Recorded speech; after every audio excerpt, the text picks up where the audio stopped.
TDP యువ నాయకుడు మంత్రి నారా లోకేష్ తొలిసారి తన పెదనాన్నతో కలిసి వేదికను పంచుకున్నారు. మాజీ మంత్రి పరుచూరు మాజా ఎమ్మెల్యే దగ్గుబాటి వెంకటేశ్వరరావు నారా లోకేష్కు సొంత పెదనాన్న అన్న విషయం తెలిసిందే. బీజేపీ రాష్ట్ర చీఫ్ దగ్గుబాటి పురంధేశ్వరి లోకేష్ మాతృమూర్తి. భువనేశ్వరికి సోదరి, అంటే ఆమె లోకేష్కు పెద్దమ్మ. ఆమె భర్తే దగ్గుబాటి వెంకటేశ్వరరావు. ఈయన కూడా సుదీర్ఘకాలం రాజకీయాల్లో ఉన్నారు. ఎమ్మెల్యేగా, మంత్రిగా అందరికీ పరిచయమే. అయితే ఇన్నేళ్లలో ఎప్పుడూ నారా లోకేష్ దగ్గుబాటి వెంకటేశ్వరరావు వేదిక పంచుకున్న పరిస్థితి కనిపించలేదు. కాగా ప్రస్తుతం ఏపీ విద్యాశాఖ మంత్రిగా ఆయనను దగ్గుబాటి కుటుంబం ఓ ప్రత్యేక కార్యక్రమానికి ఆహ్వానించింది.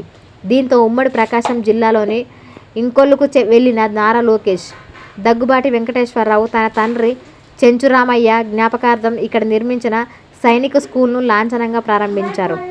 అంటే పెదనాన్న నిర్మించిన స్కూల్కు లోకేష్ రిబ్బన్ కటింగ్ చేశారు.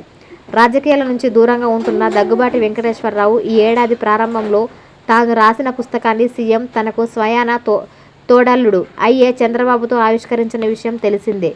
ఇప్పుడు ఆయన కుమారుడు తనకు కూడా కుమారుడి వరుస అయ్యే నారా లోకేష్తో స్కూల్ను ప్రారంభింపజేశారు. స్కూల్ ప్రారంభం అనంతరం ఈ ప్రాంగణంలో ఏర్పాటు చేసిన చెంచురామయ్య విగ్రహాన్ని కూడా నారా లోకేష్ ఆవిష్కరించారు. ఈ పరిణామంతో ఇరు కుటుంబాల మధ్య ఉన్న రాజకీయ విభేదాలు దాదాపు తొలగిపోయాయన్న వాదన పార్టీలో వినిపిస్తుంది.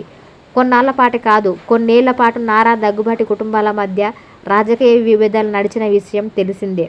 అయితే పురంధేశ్వరి బీజేపీలో ఉండగా వెంకటేశ్వరరావు గతంలో వైసీపీలో ఉన్నారు. తర్వాత బయటకు వచ్చారు.